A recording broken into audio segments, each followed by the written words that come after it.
Bonjour et bienvenue sur CAD 3D Printing. Aujourd'hui, nous allons débuter la modélisation 3D du système pantographe à ciseaux. Dans cette vidéo, on va modéliser la pièce 15 qui constitue ici le bâti de notre système mécanique. Donc, un petit rappel, si tu souhaites suivre la modélisation avec les mêmes plans 2D que moi, clique sur le lien en description ou dans le premier commentaire pour les télécharger. C'est parti. Donc ici, moi j'ai déjà créé une nouvelle pièce.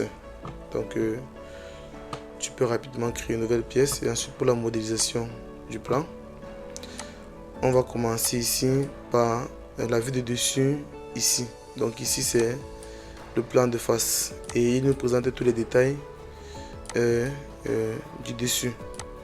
Donc là je vais me mettre sur le plan de dessus. Je vais créer une nouvelle esquisse. Et je vais commencer par dessiner le contour de mon esquisse. Donc pour cela, je prends un rectangle par l'extérieur. Je fais ça. Ensuite, je contrains avec l'origine. L'origine contraint avec le point milieu là verticalement. Je contrains également là. En maintenant la touche CTRL, je sélectionne ce point et l'origine pour contraindre également horizontalement. Voilà. Quand c'est fait, je peux également coter le rectangle extérieur de mon esquisse. Donc là, ici on a 194 mm. Et ici de l'autre côté, on a 330 mm. Voilà. Donc dès que c'est fait, je peux commencer maintenant à faire les détails intérieurs de ma structure et de ma pièce. Donc pour les détails intérieurs, on va commencer par les barres transversales. Voilà. Donc pour les barres transversales, là on a une barre. Ici aussi, ensuite on peut dire qu'on a une barre là aussi.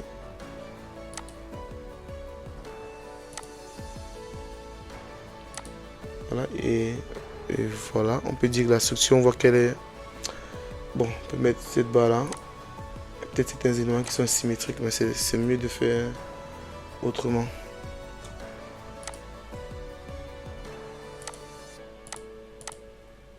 Ok, donc maintenant ensuite je cote les éléments ajoutés. Je dois coter ces deux lignes. Ici on est sur une longueur de 15 mm. Pour cette traverse, là entre deux traverses, j'ai une cote de 48 mm. Et la distance entre les deux traverses, elle est de 15 mm. De même qu'ici.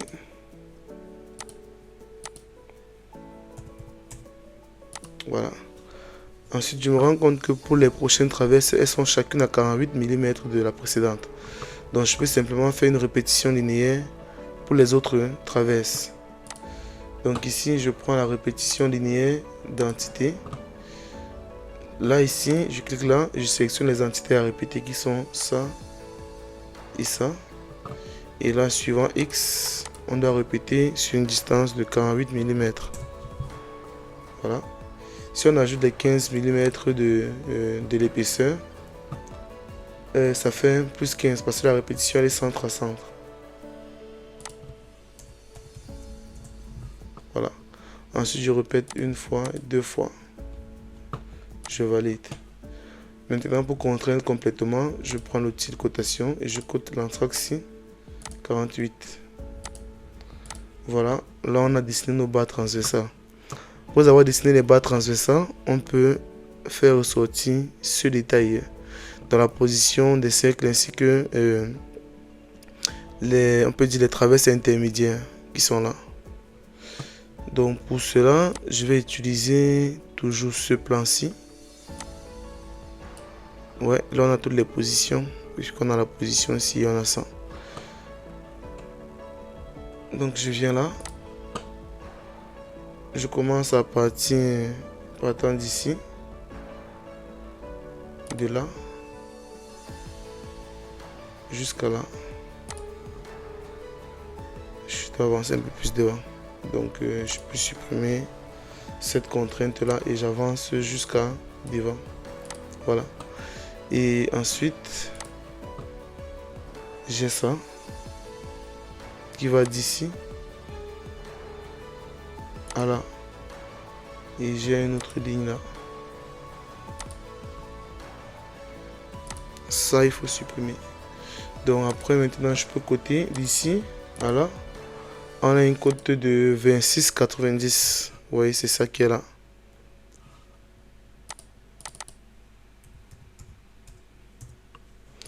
Et ensuite, entre ça et ça, j'ai une cote de 27,24.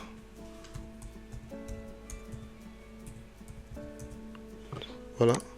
Et enfin, la largeur de cet élément, elle vaut 47,10.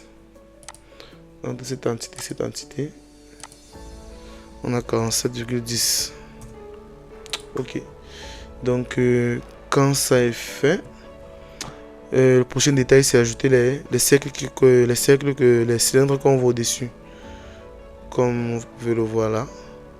Donc, au niveau d'ici, j'ai un premier cylindre là. Et je connais pas quelle position exactement, je vais le dessiner de manière aléatoire. 3 cylindres. Ensuite, on va les positionner avec les côtes. Donc, pour le premier cylindre, c'est mieux de côté par rapport à cette extrémité. Donc, par rapport à l'extrémité gauche, j'ai cette position, j'ai la position du premier cercle qui est à 184,22.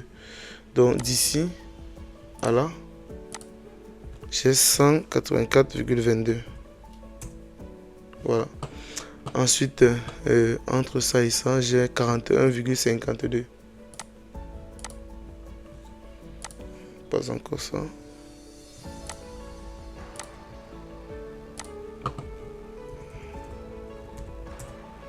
Voilà. Et enfin, là, entre ce cercle-ci et ce cercle, ces deux cylindres, j'ai 41,29.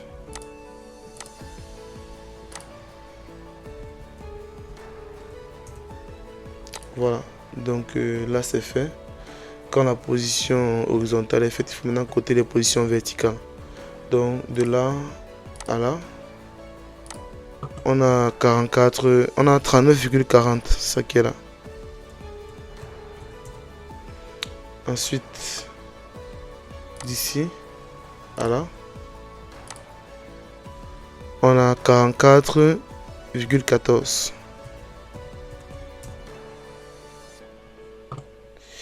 Et enfin, d'ici, entre ce cylindre et l'extrémité, j'ai 48,38. Et il m'a incliné les cotations là. C'est mieux de les refaire. Donc là, horizontalement, on a 41,52.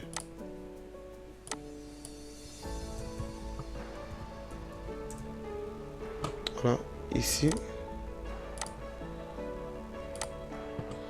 on a 41,29. Ok, donc quand ça est fait, je peux coter maintenant les diamètres extérieurs de ces cercles. Pour le détail des diamètres, vous voyez là j'ai le détail N qui est là et qui me donne le détail à ce niveau-ci. Donc au niveau des diamètres extérieurs, là, on a deux cercles qui ont les mêmes dimensions à peu près. Celui-ci et celui-ci. On peut dire celui-ci et celui-ci ont les mêmes dimensions. C'est ça qui est là. On peut les récupérer à ce niveau-ci. Donc là, je vais juste coter le diamètre extérieur qui vaut 20,30. Voilà. Et de ce côté aussi. Et de ce côté, j'ai un diamètre plutôt de extérieur de 15,30. Voilà. Et vu que ces deux cercles-ci, celui-ci Et celui-ci, ils ont les mêmes diamètres. Je peux maintenir la touche contrôle et je sélectionne les deux cercles. Puis je choisis la contrainte égale. Voilà, pour mettre une contrainte d'égalité entre les deux cercles. Vu que là j'ai une ligne qui passe entre les cercles et on n'en a pas besoin, je pense qu'on peut la couper, l'ajuster. Est-ce que ça va nous gêner dans le dessin? Non, je pense pas. On peut l'ajuster. Et de même qu'ici on peut l'ajuster. Voilà. Donc quand ceci est fait, je peux ajouter maintenant les cercles intérieurs. Les tout petits cercles intérieurs qui sont là. On peut voir ça ici avec les côtes. Donc là, j'ai ça. Ici.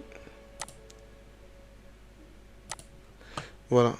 Ensuite, maintenant, je cote. Donc là, j'ai un diamètre de 14,30.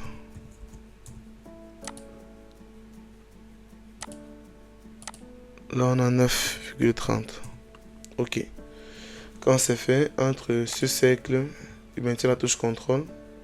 Et ce cercle, j'ai une contrainte d'égalité. Donc, pas besoin de coter ce cercle également. Donc, quand ça est fait, à ce niveau-ci, il faut bien se rassurer que c'est coïncident avec la ligne inférieure. Donc, je pense que le premier jet là est fait. Mais il manque un élément au niveau du détail, c'est cette épaisseur, l'épaisseur de notre bâti. Donc là, on est sur une épaisseur de 7 mm. Je peux l'ajouter directement là. Pour l'ajouter, je peux simplement décaler les entités. Et là, je vais saisir la valeur de 7 et je vais sélectionner les entités à décaler. Donc là, j'annule la sélection de la chaîne. Et là, je vais juste sélectionner l'élément qui est là au-dessus. Et j'inverse la direction pour aller dans la bonne direction. Quand c'est fait, là, je vais ancrer cette fonction pour qu'elle reste active après avoir validé. Après avoir validé, la fonction est restée active. Et je peux également sélectionner la ligne du bas, inverser la direction et valider. Là, vu que j'ai terminé de décaler les entités, je peux juste cliquer sur la croix rouge pour fermer la fonction. Voilà. Donc, là, on peut dire qu'on a terminé le modèle de base. Maintenant, ce qu'on va faire, c'est qu'on va créer les extrusions pour former la pièce. Donc, là maintenant, je quitte l'esquisse. Je viens sur fonction, bossage. Voilà. Maintenant, pour l'extrusion, on voit ici que le contour de la pièce avec les traverses ont une épaisseur égale de 7 mm. Donc, si je prends ça, ça, tous les traverses. Là aussi, on peut dire qu'on a des traverses. Voilà.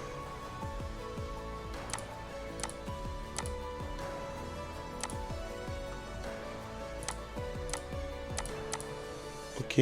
Oui, là c'est fait. Là, on a tout sélectionné. La hauteur doit être de 7 mm. Ok. Je valide. Quand ça est fait, là, on peut dire les extrémités en eux-mêmes, ils ont une hauteur, la hauteur donnée là en bas, de 62 mm. Voilà. On peut la voir là. Donc partant du bas jusqu'en haut, j'ai une hauteur de 62 mm pour les côtés. Là, je reviens, je développe la fonction extrusion, je resélectionne l'esquisse et je clique sur fonction bossage base extrudée. Et là, par contre, je vais plutôt sélectionner les contours extérieurs.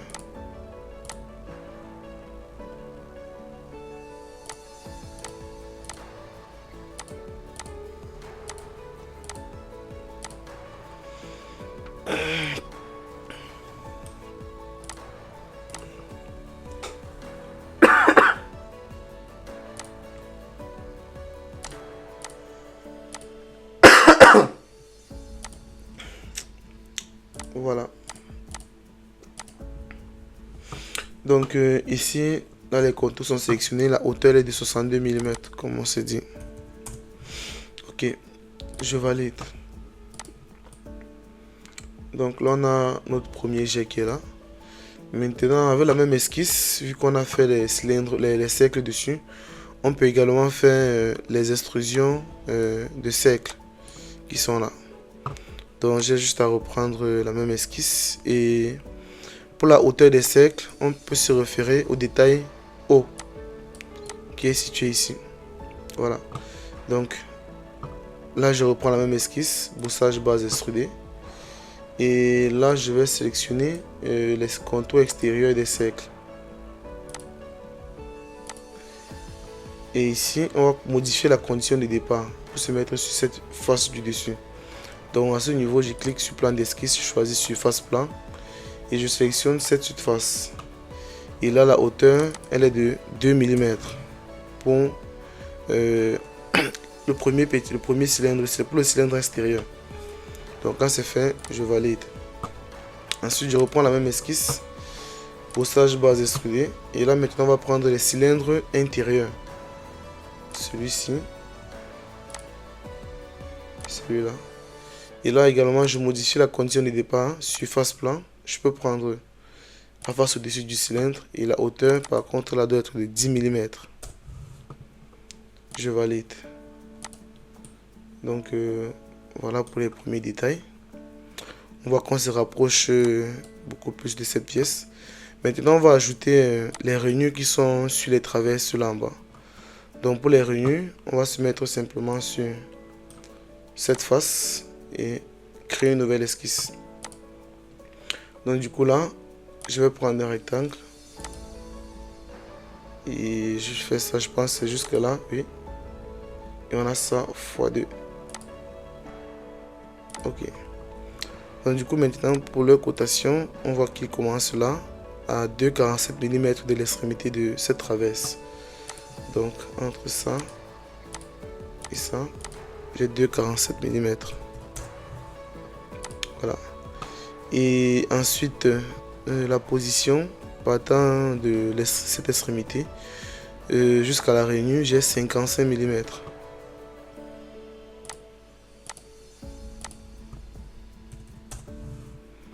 Ok.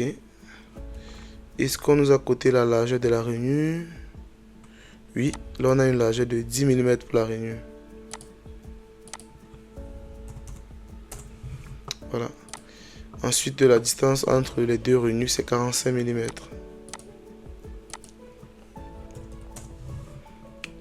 Voilà. Et là, il n'est pas du bon côté, c'est comme ça plutôt, voilà. Donc du coup, ici, pour contraindre le deuxième, je vais juste maintenir la touche contrôle. Je sélectionne cette ligne et celle-ci, je mets une contrainte collinéaire pour les aligner. Et entre cette ligne, en maintenant également la touche contrôle et cette ligne, il y a également une contrainte d'égalité. Donc vous voyez là, c'est totalement contraint. Je peux faire l'enlèvement de matière sur la profondeur qui est là de 4 mm. Donc fonction, enlèvement de matière extrudée. Et là, c'est pas à travers tout, c'est plutôt borgne. Et c'est 4 mm de profondeur. Je valide. Voilà. Donc là, on a fait les rainures. Après avoir fait les rainures, on peut directement faire les rainures sur la face, donc qui est là. Toute cette rainure ici, on peut bien voir que c'est symétrique des deux côtés de la pièce. Donc là, je vais me mettre sur cette face pour modéliser ça. Je crée une nouvelle esquisse. Voilà. Et je dessine les différents détails maintenant. Donc du coup, je vais commencer par ces détails ici en bas. Là, je commence par le cercle et la rainure. Et cette rainure ici. Donc, là, je prends l'outil cercle, je fais un cercle. Je prends l'outil rainure, je fais également une rainure. Partant d'ici, pour là. Au niveau de la cotation, entre le cercle et cette extrémité, j'ai une hauteur de 37 mm. Et entre ça et ça, j'ai 20 mm. Entre le cercle et la rainure, centre à centre, j'ai une distance de 80 mm. Et la longueur de la rainure en axe, elle vaut 120 mm. Là, j'ai mon rayon qui vaut 6 mm. Et ici, j'ai une côte de 12 mm. Ok, donc là, on a terminé avec ces détails ici. On va maintenant prendre les détails du haut qui sont ces deux arcs de cercle avec l'ouverture qui est là. Donc,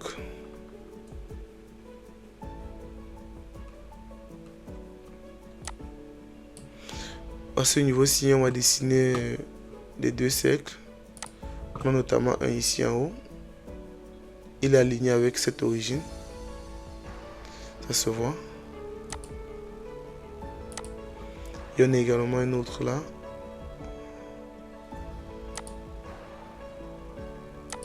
Voilà. Et à ce niveau-ci, j'ai ma ligne. Bon, je n'ai pas besoin de faire ça. Je peux commencer là en bas.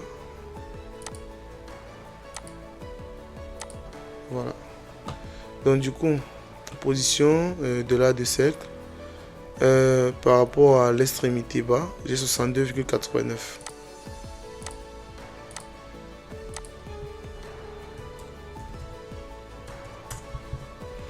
Ok. Et de là à là, on a 20 mm.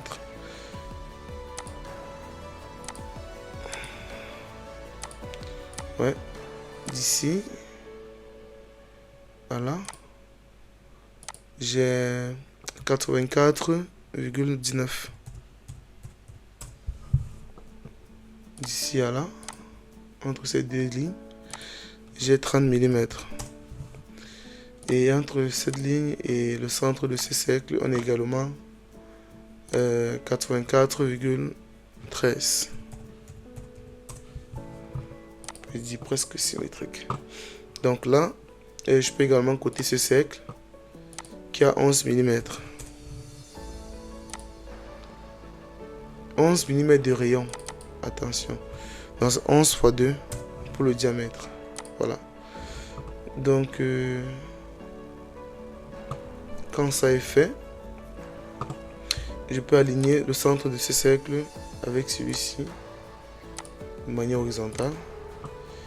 Et en maintenant la touche contrôle, je sélectionne ce cercle et ce cercle. J'applique une contrainte d'égalité.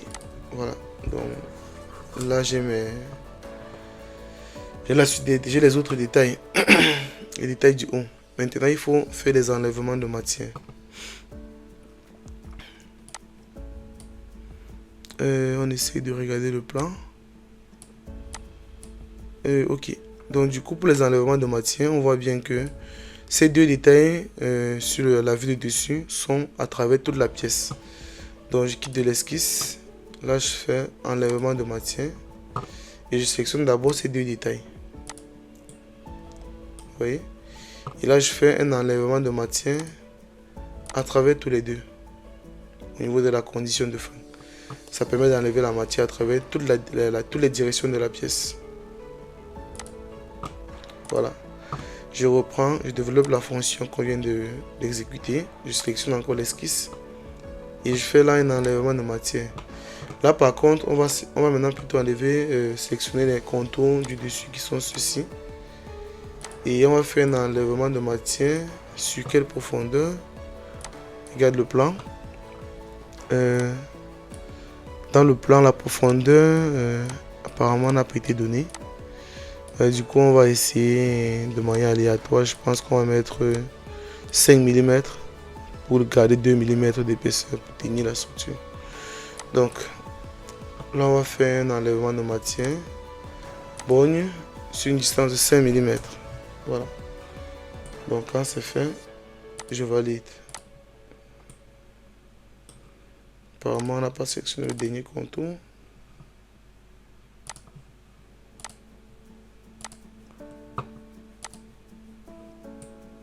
Ah, là, j'ai sélectionné juste une région. Là, je sélectionne le contour. Voilà. Et je valide. Ok. Donc, dès que c'est fait, je peux reprendre de la même esquisse enlèvement de matière. Et là par contre, là je vais toujours au niveau des contours, je sélectionne les mêmes contours. Là, ici et là. Par contre, je vais enlever la matière plutôt sur cette face. Du coup, ce que je fais, c'est que je change la condition de départ. Je choisis surface, face plan. Je prends cette surface, voilà. Et vous voyez, au niveau de la direction, il faut également inverser la direction pour pouvoir enlever la matière sur cette matière qui est là. Donc, je valide là maintenant. Et là, on a le détail qui est fait. Ok. Donc, quand on regarde le modèle 3D ici présent, ce qu'il reste à modéliser, c'est la rainure qu'on voit là, détail S, et ce support aussi qui est là. Donc, on va commencer par le support qui est là. Donc, pour le support qui est là, il doit être, c'est là que celui qui est ici présent. On va créer un plan décalé de cette surface-ci. Donc il est à 39 mm de cette face. Donc si je viens là sur fonction, on va voir comment créer un plan. Je viens là avant. Je clique sur la flèche ici devant. Et là j'ai géométrie de référence. Là je choisis plan. Quand je choisis plan, je sélectionne le plan, la référence, ma première référence pour la création du plan. Et ici c'est une face. Quand je choisis une face, je peux créer dans un plan décalé de cette face là.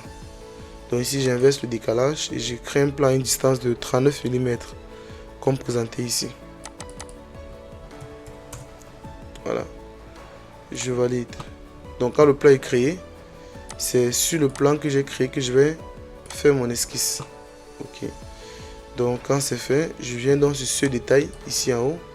Et c'est maintenant ce détail qu'on va reproduire là. Donc on a introduit déjà.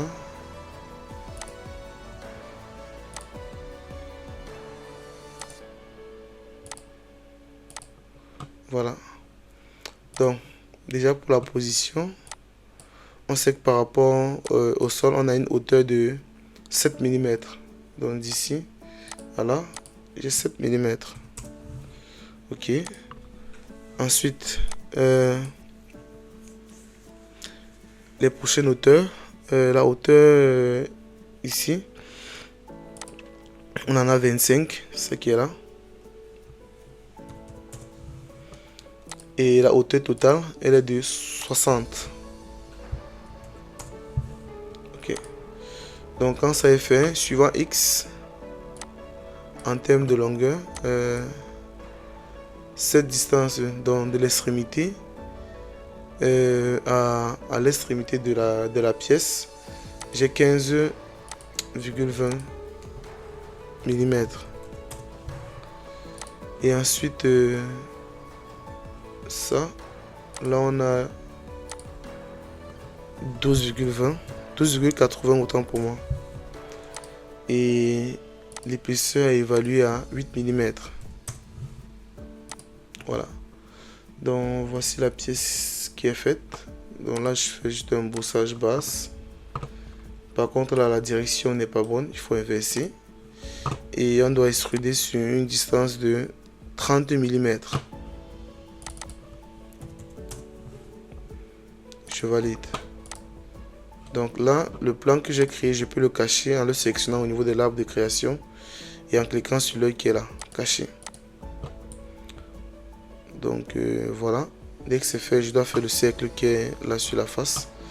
Donc je peux me placer sur cette face, je crée une nouvelle esquisse. Je prends un cercle que je positionne là. Et la position par rapport au haut, on est à 16,3 mm. Voilà. Et le diamètre, il est à 12,70.